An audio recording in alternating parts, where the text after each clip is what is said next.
convenience, and to direct the administration to work with the construction manager and the architect to direct each prime contractor for I, to the extent deemed to be in the best interest of the district by administration, in consultation with the architect and construction manager, to perform any work necessary to secure the work site and ensure safety. The other language as amended would be action item sub-bullet 5 or V, except as stated above and as necessary to comply with applicable law, NPDES permit, the Tri-Valley and Financial Security Agreement for Upper Perkiomen School District to terminate all work on site rather than suspend. And then action item 6, to terminate all work off-site, including but not limited to orders for equipment that have been placed but not produced or delivered, orders for materials that have not been delivered or fabricated, and preparation of shop and coordination drawings. Is that the correct language, Mr. Solicitor? That's correct, and items Roman numerals 2, 3, and 4 from the original motion would remain. Okay, so we have a motion for that. We have a second. Discussion. Now, Mrs. Smith, we're just voting on the amendment at this point. We're voting on the amendment, and then after that, I believe we would vote on the actual action item as amended, correct? That's correct. So we're voting on the amendment right now. Do we have a discussion on the amendment? Do we need a discussion on the amendment? I have a discussion, I have a question. Before we vote on this, with all the data that we have, or as much data as we have, I want to know how much money is invested in this project at this point then, if we cancel it.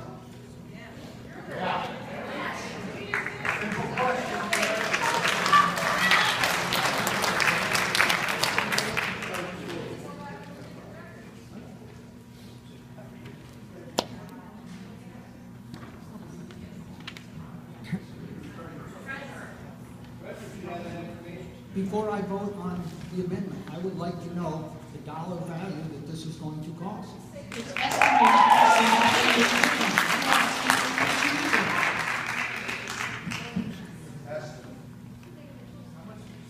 estimated. So is that the final answer to the question? How much was spent to date? The closest accurate estimation you can make of what this is going to cost if we terminate the project. They don't know. Well, no. Today we spent $7.8 million. I don't know the answer. I mean, the reality is I know that. You want me to vote on an amendment that you can't give me an answer to a question on?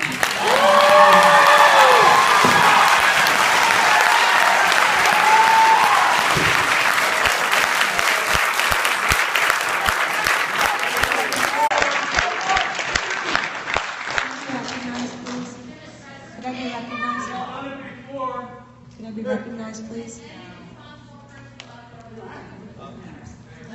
Order. Let's let the board speak. Ms. Cunningham, you have the floor. Thank you. So what I would like to mention, and I think this is probably part of the problem why everyone thinks there should be a dollar amount today for a termination. This is a moving project, and although we had asked for it to be paused on November 9th, it was not. So every single day, this has been moving. Order. Please continue. Thank you. So what I'm trying to say is that there would not be a termination cost yet. There could not possibly be, because every day more work is getting done on the site.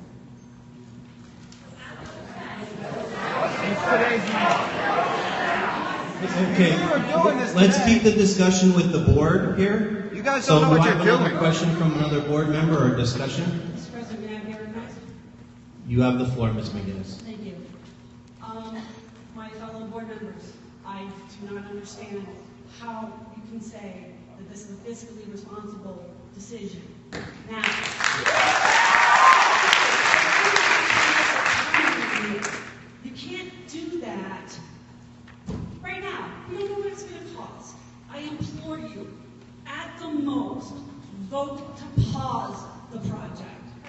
for 60 days. Let us see what it's going to cost. Why are we going to throw away $10 million at a minimum, still have every problem that we still need to fix, and you don't know what the termination costs are going to be? Ms.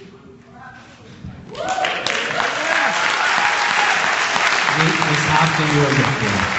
I assume you have a comment or a discussion point. I just wanted to say that we have asked over and over and over to slow this project down.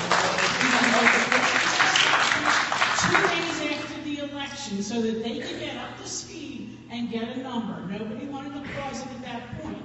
So every day that goes by, more and more money is spent.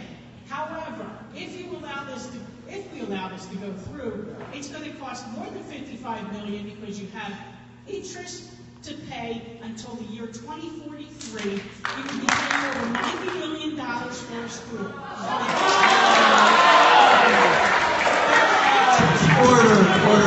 Please let Ms. Hopkins continue her comments. Yeah, now you have numbers. There's interest on the money that you borrow, and it won't be paid back till 2043. That's what the bond paperwork says. Give us the numbers.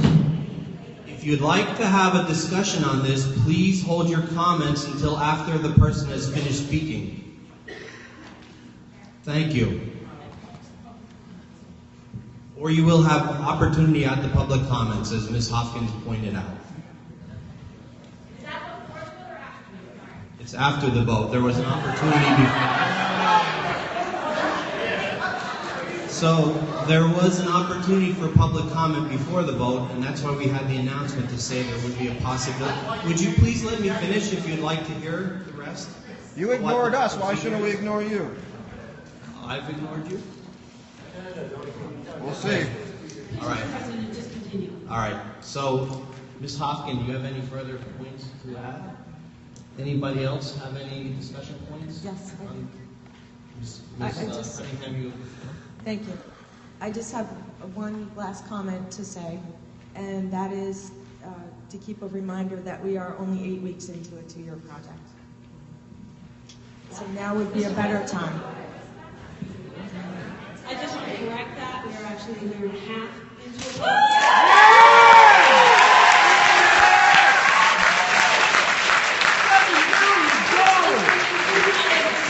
Presentation from the architect today, but if you had, as I did, you would have seen the site and the pictures and the concrete and the steel and the piping and the electrical conduit that have all already been placed.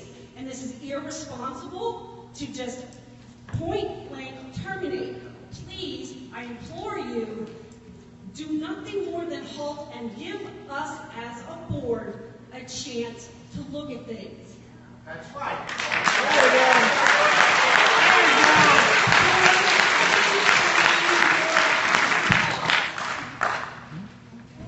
But we're supposed to work together, not 5 people dictate to 4 what should happen.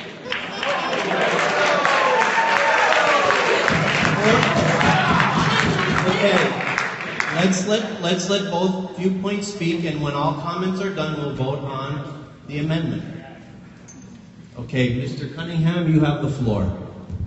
Okay, everyone, I know this seems like a one-issue point that we're making, but it's not just about this. If you look at our feasibility study, there's over $30.1 million worth of renovations and work that needs to be done over the next 10 years.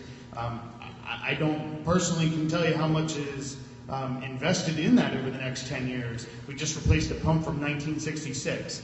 So obviously some renovations and fixes have been pushed off over the years, and we're getting to a point where our buildings are falling apart. We just replaced 90% of our school's roof at the middle school. That's not a small cost. When you look at the total cost to date that the district provided us, it's $7.8 million. But when you pull up the actual construction costs that you see on line 8 of each one of them and add it up, you're at the 10% retainage fee's already been added in, but that gets paid as a lump sum after 50% of the project's done.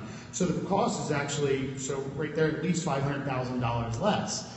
So as you pull different things together, there's money coming out here that we see as, okay, and please don't make it out to you that the district is lying or anything like that. There's just different ways to be looking at this, and we can be looking at the total improvement over the entire district and allowing every kid to see a benefit, not just the middle school kids.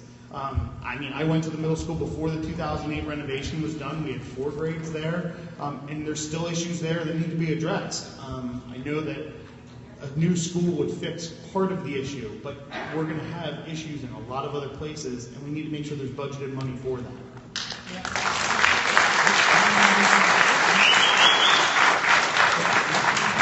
Any further discussion on the amendment itself? Not the vote on the amended motion, just the amendment itself. Yeah, Mr. Elliott, you have the floor. thanks. All right, first, audience participation. If you care about the community, raise your hand. If you care about the community, be honest. You should all have your hands up. Right? Now look around. All right? So we all care, or at least most of us do. Some of you didn't raise your hands. No offense. Listen, I understand there's a lot of things that need to be done. If you've been coming to these meetings or paying attention to what I've been saying or talking to me at the basketball courts or at the baseball fields or the Weisses at the Walmart, the Y, wherever, I'm like, there is so much to do. So I get the trepidation. You guys have some concerns. There's stuff that needs to be done. I think over the past couple of years, we've really made some great improvements.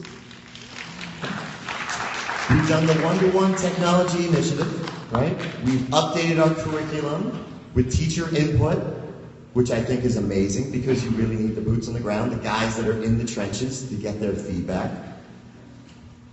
We've updated books. We finally got some stuff where we're going to update like uniforms, right? We've made some really good progress.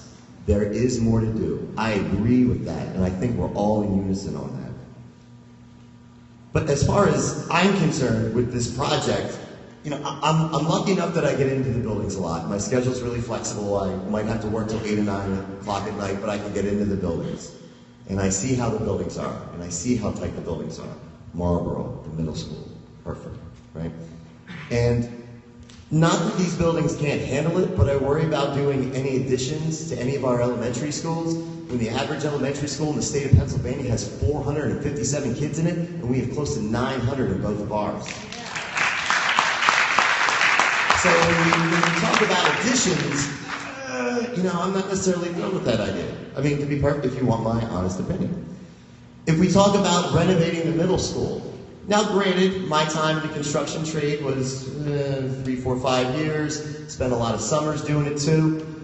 Anytime we did a renovation of an older house, it was always a worry, right? You pull off the shingles, you pull back the tar paper, and man, look at all those sheets of plywood you got to replace. Oh, look at the rafters.